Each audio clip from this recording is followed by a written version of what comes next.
नमस्कार दोस्तों, स्वागत है आपका MW क्लासेस में।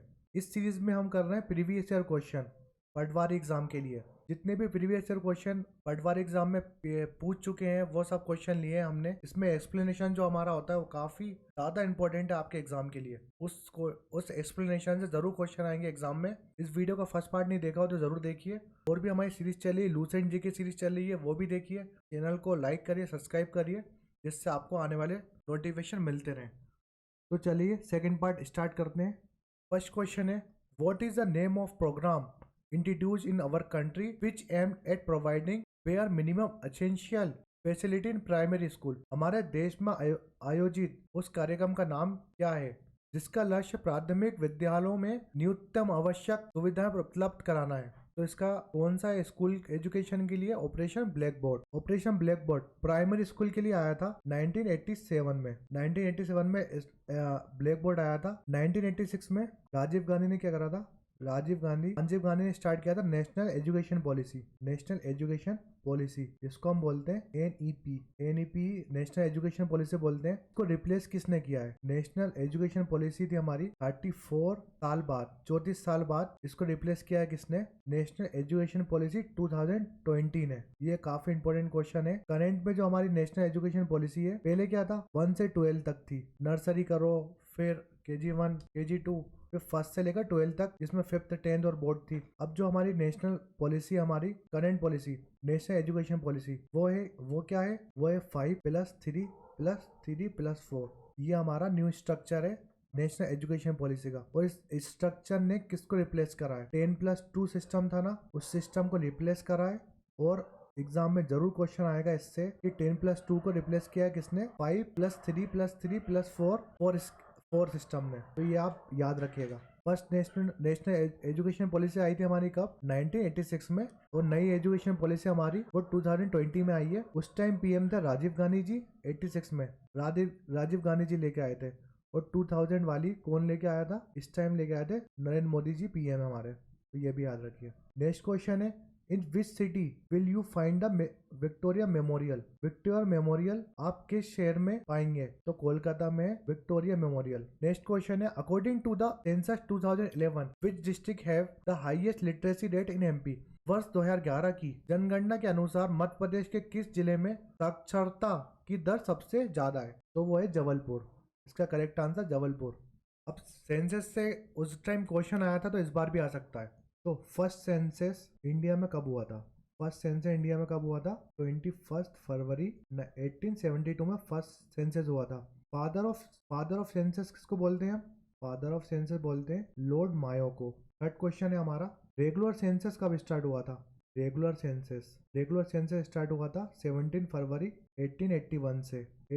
1881 से क्या हुआ था? हर 10 साल में सेंसस होने लगे थे। हर 10 साल में सेंसस होने लगे थे कंटिन्यू, अभी तक हो रहे हैं। तो फर्स्ट सेंसस पूछेगा 21 फरवरी 1872। और रेगुलर सेंसस पूछेगा कि कब से कंटिन्यू रेगुलर सेंसस होने लगे? 81 से रेगुलर सेंसस होने लगे इंडिया में। हर साल होते हैं, हर 10 साल में। उस टाइम गवर्नर जनरल कौन थे? Lord Ripon. अब क्या हुआ था? इंडिपेंडेंस के बाद, आफ्टर इंडिपेंडेंस सेंसस कमीशन कौन था हमारा? सेंसस कमिश्नर कौन था इंडिपेंडेंट के बाद? RA Gopal Swami census commissioner थे। 2011 में कौन थे हमारे सेशनल कमिश्नर? C चंद्रमौली कौन थे?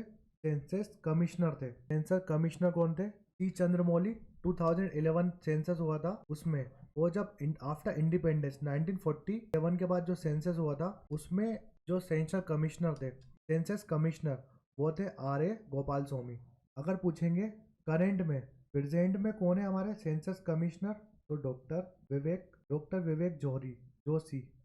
विवेक जोशी प्रेजेंट में हमारा सेंसस कमिश्नर है। Census commissioner present India.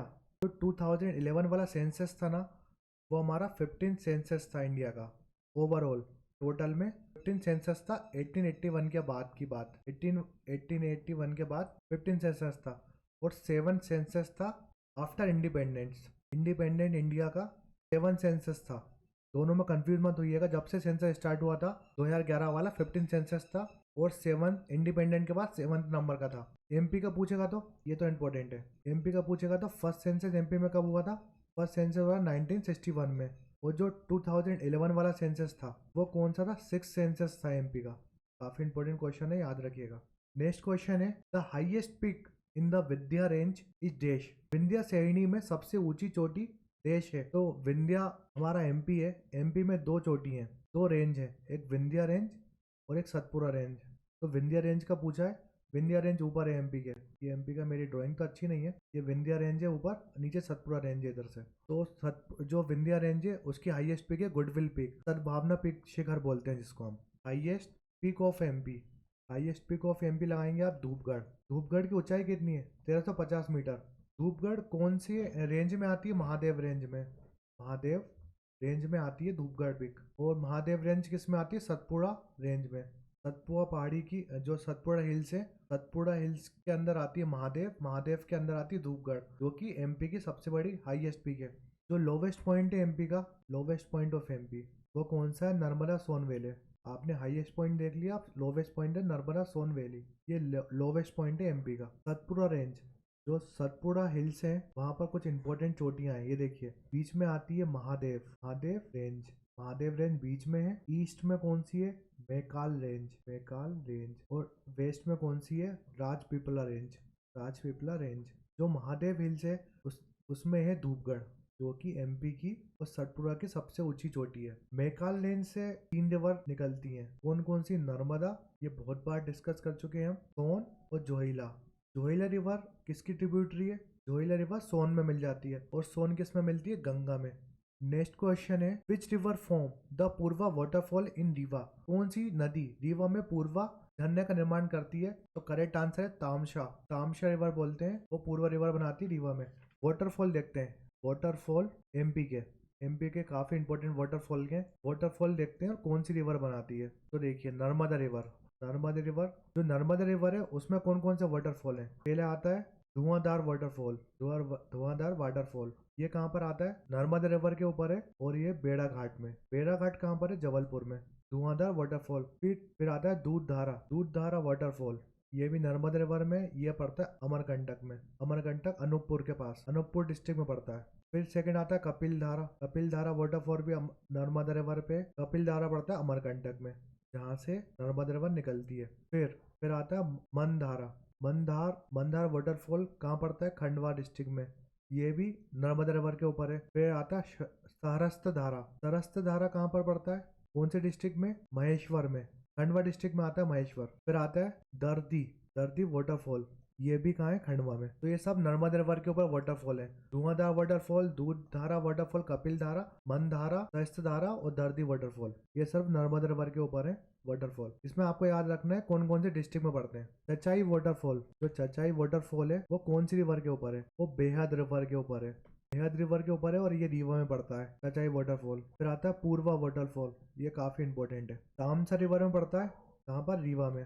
फिर आता है केवती वाटरफॉल। केवती वाटरफॉल कहाँ है? बेहद रिवर में, बेहद रिवर में। और ये आता है रीवा में। फिर आता है बहुती वाटरफॉल। काफी सुपर इंपॉर्टेंट क्वेश्चन है बहुती वाटरफॉल, ये एग्जाम में जरूर आएगा। क्यों आएगा? सबसे ऊंचा वाटरफॉल है एमपी का, 198 मीटर ऊंचा है, ये याद रखिएगा। और ये कौन सी रिवर में? बेहद रिवर में है। और ये आता रीवा में, ये इसलिए एग्जाम में आएगा। नेक्स्ट क्वेश्चन है who is the Indian minister for road and highway and port. सड़क मार्ग, राजमार्ग और बंदरगाहों के लिए भारत का कौन सा मंत्री है? तो नितिन गडकरी। नितिन गडकरी अभी किस मिनिस्ट्री के मिनिस्टर हैं? Ministry of road and highway transport के मिनिस्टर कौन है? Nitin Gadkari. Next question, Sonagiri pilgrimage centre for dash. Sonagiri देश का तीर्थ स्थान है, तो सोनागिरी जो है जैनों का तीर्थ स्थान है। नेक्स्ट क्वेश्चन है हमारा, देश is situated between Sindh and Betwa river. देश सिंध और बेतवा नदी के बीच में स्थित है, तो अशोकनगर। अशोकनगर जो है सिंध और बेतवा रिवर के बीच में स्थित है। रायसेन से निकलती है बेतवा रिवर। बेतवा नदी के किनारे सांची स्तूप है। सांची स्तूप पड़ता है रायसेन डिस्ट्रिक्ट में, वो बेतवा नदी के किनारे है। जो भीमबेटका है हमारा, भीमबेटका भोजपुर भी कहाँ पर है? भोजपुर टेम्पल, शिव भगवान का टेम्पल है, लार्जेस्ट टेम्पल है भोजपुर, वो भी बेतवा नदी के किनारे। विदिशा जो है, विदिशा डिस्ट्रिक्ट, वो भी बेतवा नदी के किनारे पड़ता है। नेक्स्ट क्वेश्चन है, where are the Udayagiri and Khandagiri caves located. Udayagiri और खंडागिरी केव गुफा कहाँ स्थित है? उदयगिरी और खंडागिरी गुफा कहाँ स्थित है? तो उड़ीसा में। देखिए कितना कंफ्यूज करता है ये क्वेश्चन। उदयगिरी, जो उदयगिरी केव है वो एमपी में भी हमारे, कहाँ पर है? उदयगिरी केव विदिशा में है, इसलिए अधिकतर लोगों ने इसका आंसर मध्य प्रदेश लगाया होगा। आप देख सकते हैं इसका करेक्ट आंसर है उड़ीसा, क्योंकि उदयगिरी और खंडवगिरी केव कहाँ पर है? उड़ीसा में। एक उदयगिरी केव हमारे कहाँ पर है? वो एमपी में भी है, हाँ, विदिशा डिस्ट्रिक्ट में। काफी इंपॉर्टेंट केव है ये वाली। इंपॉर्टेंट केव देखते हैं हम, important caves of MP. Question आएगा एग्जाम में, भीमबेटका केव फर्स्ट आती है, भीमबेटका केव रायसेन डिस्ट्रिक्ट में पड़ती है। पहला क्वेश्चन ये है, 2003 में यूनेस्को वर्ल्ड हेरिटेज साइट बनी है भीमबेटका केव। तीसरा क्वेश्चन, ये प्री हिस्टोरिक पीरियड के टाइम की केव है, इसको डिस्कवर किया था 1957 में बीएस वाकनकर ने इसको डिस्कवर किया था, हो जाता। ये आ चुका है एमपी में, पिछली बार एमपीपीएससी में क्वेश्चन आया था वाला कि किसने डिस्कवर किया था खोजा था भीमबेटका को। सेकंड केव है हमारे आदमगढ़ केव। ये कौन से डिस्ट्रिक्ट में पड़ती है? होशंगाबाद। तो डिस्कवर किसने किया था? डिस्कवर या खोजा किसने था? आरपी जोशी।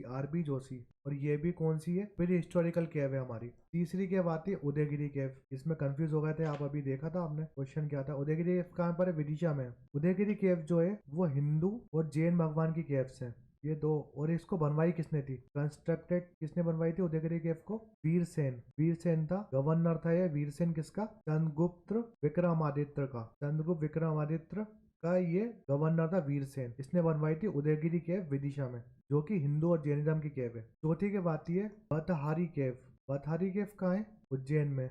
बतहारी केव किसने बनवाई थी? परमार डायनेस्टी ने, परमार रूलर ने बनवाई थी। और बतहारी केव 9 केव्स हैं, यही पूछ सकता है। पांचवी केव है पांडव केव कहाँ है? होशंगाबाद में। होशंगाबाद आ सकता है या पचमढ़ी आ सकता है, दोनों में कुछ भी आता है। मारडा केव कहाँ पर है? ये सिंगरौली में। शंकराचार्य केव कहाँ है? ये भी आ सकता है। शंकराचार्य केव कहाँ पर है?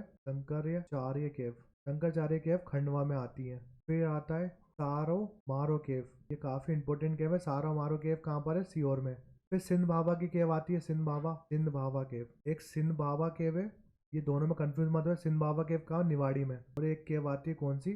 सिद्ध जैन केव कहाँ आती है? सिद्ध जैन केव कहाँ पर है? वो है ग्वालियर में। देखिए, सिंध बाबा केव निवाड़ी में और सिद्ध जैन केव कहाँ पर है? ग्वालियर में। इसमें कंफ्यूज मत हो जाएगा, काफी इंपॉर्टेंट केव है जितनी पढ़ाई है। नेक्स्ट क्वेश्चन है, the first CM of Madhya Pradesh के प्रथम मुख्यमंत्री कौन थे? इसका आंसर सबको पता होगा, रविशंकर शुक्ला जी मध्य प्रदेश के कौन है सीएम 2022 में। प्रेजेंट में कौन है अभी? शिवराज सिंह चौहान, जिसको मामा बोलते हैं। जो शिवराज सिंह चौहान जी है ना, उनका लॉन्गेस्ट टेन्योर या लॉन्गेस्ट सर्वाइंग सीएम है। कितने साल हो गए इनको? 13 साल हो गए। और ये थर्ड इनका टेन्योर है। थर्ड टेन्योर मतलब एक टेन्योर 5 साल का होता है, तो 15 साल से हैं अभी। 15 साल बाद मतलब 15 साल हो जाएंगे इनको, अभी 13 साल हो गए। फर्स्ट सीएम कौन है हमारे? Ravishankar Shukla ji. First lady CM या फीमेल सीएम पूछेंगे तो वो कौन थी? उमा भारती जी। जो शॉर्टेस्ट सीएम कौन थे एमपी के?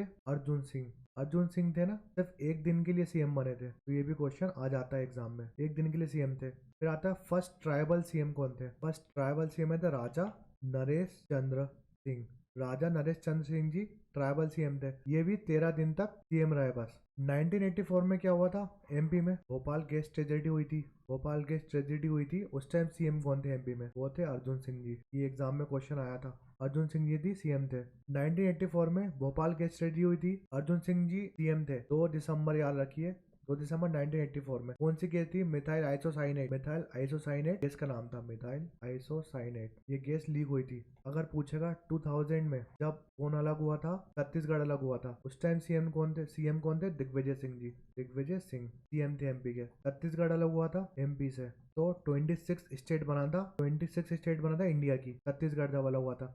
इसके फर्स्ट सीएम कौन थे? तो इसके फर्स्ट सीएम थे अजीत जोगी जी। फर्स्ट गवर्नर कौन थे? फर्स्ट गवर्नर थे डीएन साहे। ये सब पॉइंट्स आपको याद रखने हैं। नेक्स्ट क्वेश्चन, हमारा गांव हमारा राज इस पब्लिशर ऑन। हमारा गांव हमारा राज निम्नलिखित से संबंधित प्रकाशन है। तो tribal self rule law of in Madhya Pradesh में जनजाति सर्वराज कानून के लिए पब्लिश होती है बुक। नेक्स्ट क्वेश्चन है, who convene the meeting of Gram Sabha की बैठक का संयोजन कौन करता है? तो secretary of the village panchayat, Gram Panchayat का सचिव करता है। देखिए, पीआर पंचायती राज सिस्टम के बारे में जानते हैं, कुछ पंचायत के बारे में जानते हैं। पंचायती राज सिस्टम कब आया था? पंचायत आई थी कब? 1993 में। जो एमपी हमारी फर्स्ट स्टेट है जिसने फुल फ्लेज पंचायती राज सिस्टम चलाया था। ये याद रखना है, पंचायती राज सिस्टम इन्फोर्स किया था कौन ने? एमपी ने सबसे पहले। कंट्री में सबसे पहली स्टेट कौन सी थी? एमपी, जिसने इन्फोर्स किया था पंचायती राज को। अब देखिए, पंचायती राज आया था 1993 में। रूल बना सकता है 29 सब्जेक्ट के ऊपर। 11 शेड्यूल में आता है पंचायत। आर्टिकल 243 में आता है ए से ओ तक। 11 शेड्यूल के अंदर रखा गया पंचायत राज को। 29 सब्जेक्ट में ये कानून बना सकता है। अब हमारे इधर क्या होते हैं? पीआर, पंचायत राज। कितनी पंचायत होती है? 3 टायर पंचायत होती है। 3 टीयर सिस्टम होता है, मतलब ग्राम सभा, फिर आता है जनपद पंचायत, और फिर आता है जिला पंचायत। तो ग्राम सभा है, उसमें जो हेड होता है वो ग्राम सभा कहाँ होती है? विलेज में होती है। जनपद पंचायत कहाँ होती है? ब्लॉक में होती है। और जिला पंचायत डिस्ट्रिक्ट में होती है। ये पॉइंट याद रखिएगा। अब ग्राम पंचायत में कितनी पॉपुलेशन होना चाहिए? 1000 पॉपुलेशन होना चाहिए, जब जाके ग्राम पंचायत का स्टेटस मिलता है। ब्लॉक जो जनपद पंचायत है उसमें पॉपुलेशन कितनी होना चाहिए? 5000। और जिला पंचायत में 50,000 पॉपुलेशन होना चाहिए। ये एग्जाम में पूछे हुए क्वेश्चन है, तो ये सब आपको याद रखना है। एमपी स्टेट इलेक्शन कमीशन कब बना था? क्योंकि इलेक्शन आने वाले हैं तो आपको पता होना चाहिए एमपी स्टेट इलेक्शन कमीशन कब बना था। तो ये बना था 9 जनवरी 1994 में। 19 जनवरी 1994 में बना था MP state commission. First chairman कौन थे इसके? फर्स्ट चेयरमैन थे एमवी लाहौनी जी। प्रेजेंट में पूछेगा कौन है चेयरमैन, तो मिस्टर बसंत प्रताप सिंह।